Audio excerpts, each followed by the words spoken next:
Rayalaseema special 10 మినిట్స్లో చేసుకునే quick breakfast uggani అండి. ఈజీ ప్రాసెస్లో ఎలా చేయాలో ఇప్పుడు చూద్దాం. ముందుగా ఒక గిన్నెలోకి కొద్దిగా వాటర్ తీసుకొని అందులో 100 గ్రాముల మరమరాలను వేసుకొని ఇలా వీడియోలో చూపిస్తున్నట్టుగా వాటర్లోకి కొద్దిసేపు ఇలా నలుపుకుంటూ నానబెట్టుకోవాలి. ఎక్కువసేపు నానబెట్టకుండా వాటర్లో జస్ట్ ఒక 1 మినిట్ వరకు నానబెడితే సరిపోతుంది. ఇలా సాఫ్ట్గా అయిన తర్వాత ఇప్పుడు వాటర్లో నుంచి తీసుకొని ఇలా గట్టిగా ప్రెస్ చేస్తే వాటర్ అన్నీ స్క్వీజ్ అయిపోతాయండి.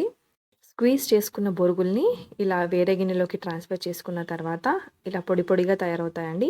ఇలా తయారు చేసుకొని రెడీగా పెట్టుకోవాలి. ఇప్పుడు స్టవ్ మీద కడాయి పెట్టుకొని 2 టేబుల్ స్పూన్ల ఆయిల్ వేడి చేసుకొని అందులో 1/2 టీ స్పూన్ ఆవాలు, 1/2 టీ స్పూన్ జీలకర్ర, ఒక ఎండుమిరపకాయ తుంచి వేసుకొని ఇలా కలుపుకోవాలి. తర్వాత సన్నగా తరిగి పెట్టుకున్న ఒక మీడియం సైజ్ ఆనియన్, తరిగి పెట్టుకున్న 4 పచ్చిమిరపకాయలు, 2 రెమ్మల కరివేపాకు వేసుకొని లైట్గా ఫ్రై చేసుకోవాలి.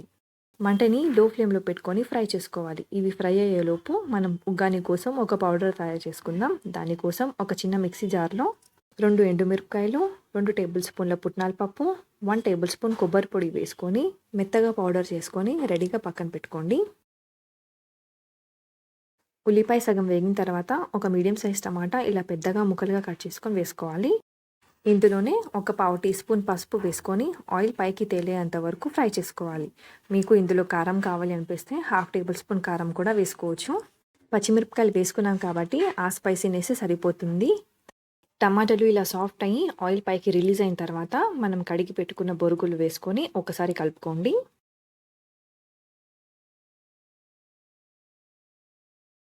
తర్వాత ఇప్పుడు ఇందులోకి రుచికి సరిపడా సాల్ట్ వేసుకోవాలి. సన్నగా తరిగి పెట్టుకున్న కొత్తిమీర తురుము వేసుకోవాలి. గ్రైండ్ చేసుకున్న ఉగ్గాని పౌడర్ కూడా ఇందులో వేసుకొని మంటని మీడియం ఫ్లేమ్లో పెట్టుకొని ఇదంతా కలిసేలాగా బాగా కలుపుకోవాలి.